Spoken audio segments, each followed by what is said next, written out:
In this video, we will visit one of the holiest and significant basilicas in the Roman Catholic Church and one of the 7 pilgrimage churches of Rome, the only pilgrimage basilica which contains relics of Christ's Passion, such as fragments of the true cross and the wooden title which was hung on the cross which reads, Jesus the Nazarene, King of the Jews.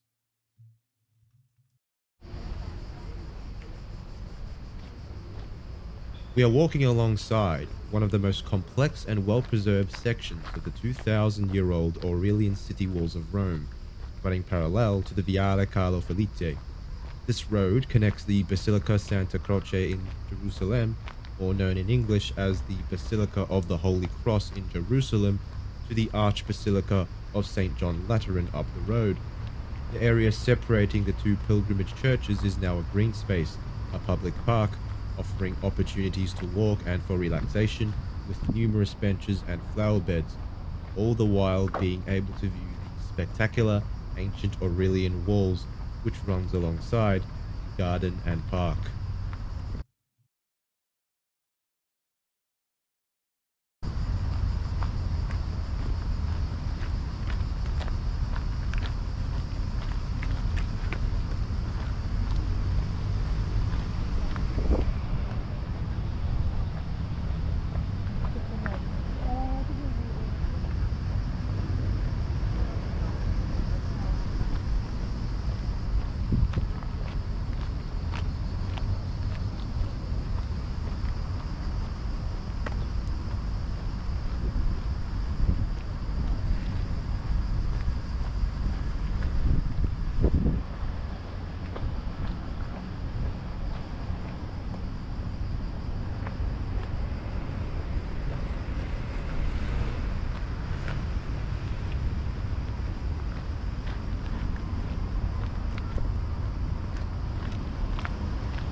Here we see one side of the less preserved section of the ancient Amphitheatre of Castrense, built during the first decades of the 3rd century AD by Emperor Elagabalus. Both this amphitheatre and the Circus Varianus behind the basilica were once part of the same palace and villa complex for the Roman emperors. The open arches of the outer section of the amphitheatre were eventually walled up when the theatre was incorporated into the Aurelian walls from AD 271 to 275. At this time period, the purpose of the complex switched from entertainment to being used as a fortification. Here are some photos of the circus ruins, revealing the foundations of the horse racing track complex. Unfortunately, the deteriorating second story of the theatre was demolished in the 16th century for defensive requirements. Here on Google Earth, we can see the current remains of the amphitheatre and the Circus Varianus, as well as how it was incorporated into the Aurelian walls under Aurelian during the crisis of the 3rd century, in which Rome nearly disintegrated under the pressure of internal revolts and barbarian invasions. Archaeological studies have revealed a hypogeum under the arena, much like the massive underground complex under the Colosseum covered in a previous video, which you can find here, with bones of large animals indicating that this arena was used for spectacles of animal hunts. We can also see how the current park and garden running parallel to the ancient Aurelian walls leads to the Archbasilica of St. John in Lateran, as demonstrated in the next photo, where we can also see the interior of what remains of the ancient amphitheatre. The next image shows the amphitheatre as it was after the outer arches were walled up and it was incorporated into the Aurelian walls. This is the outer walled up section as it is today, still luckily preserved, though missing the upper level. The next etching shows the condition of the amphitheatre in 1575, with the Basilica of the Holy Cross in the background, and we can see decay, neglect, and deterioration of the theatre, which at the time of the etching was made, was over 1,300 years old. As per the Christian tradition, this basilica was consecrated in AD 325 to house the relics of the Passion, the Crucifixion of Jesus Christ, brought to Rome by Empress Helena, mother of Roman Emperor Constantine I. She also transported soil from Jerusalem, specifically Calvary, the location of the hill where Jesus was crucified, and covered the basilica floor with it, giving it a more deep and meaningful experience when one walks into the basilica, which housed the relics of Christ's Passion, while also walking on the soil of Jerusalem. The basilica floor being covered with the soil from Calvary led to the basilica acquiring the title Holy Cross in Jerusalem. The name was not meant as dedicated to the Holy Cross in Jerusalem, but the basilica was considered in a sense to be in Jerusalem, much in the way that an embassy today is considered extraterritorial.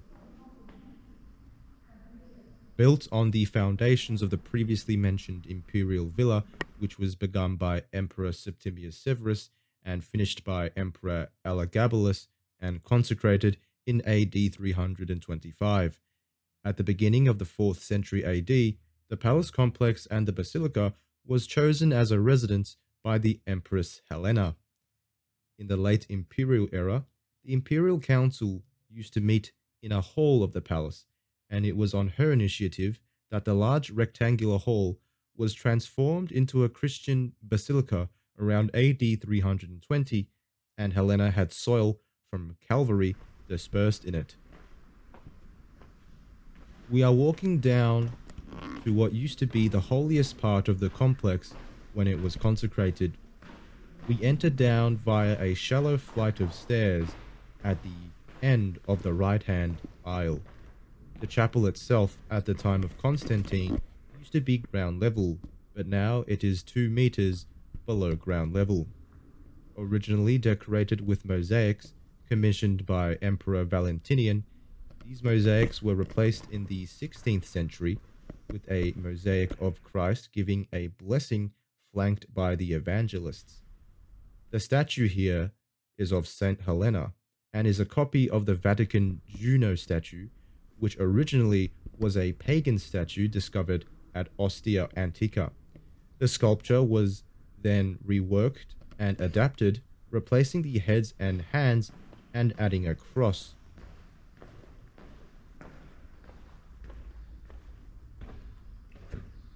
Moving further down is the Gregorian chapel, built between 1495 and 1520. Above the altar is a relief in white marble depicting the Pieta, which means the Blessed Virgin Mary cradling the dead body of Jesus. It is the work of an unknown master of the 17th century. The, the Basilica of the Holy Cross was declared a titular church by Pope Gregory I in AD 523, meaning one of the main churches in Rome. Despite the fact it was located on the outskirts of Rome, it became a destination of regular pilgrimage thanks to the popularity of the relics it kept. In the 8th century, the basilica was restored by Pope Gregory II after it partially fell into neglect, and it also indicates the basilica had some structural problems. Pope Lucius in the 12th century again restored it, giving it a Romanesque appearance with a nave, two aisles, a bell tower, and a porch. The church's facade assumed its current late Baroque design under Pope Benedict XIV in the 18th century. To see what the church looked like before the Baroque facade, we can look at the following Renaissance-era etchings and engravings of the basilica to look at the classical Romanesque basilica design.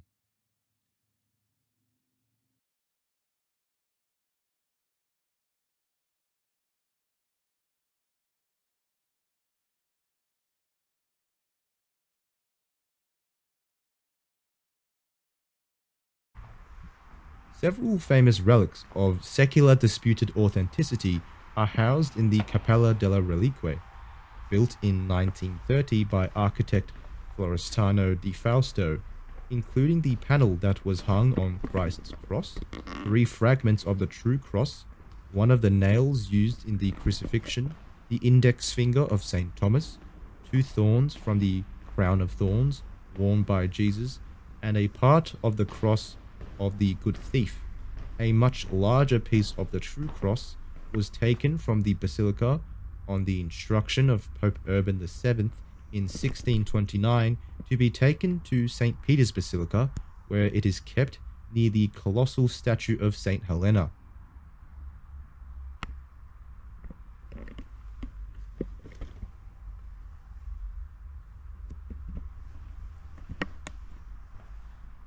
In a room adjacent to this area is a replica of the Shroud of Turin, the cloth that Christ was wrapped in the 3 days he spent laying in his tomb before his resurrection.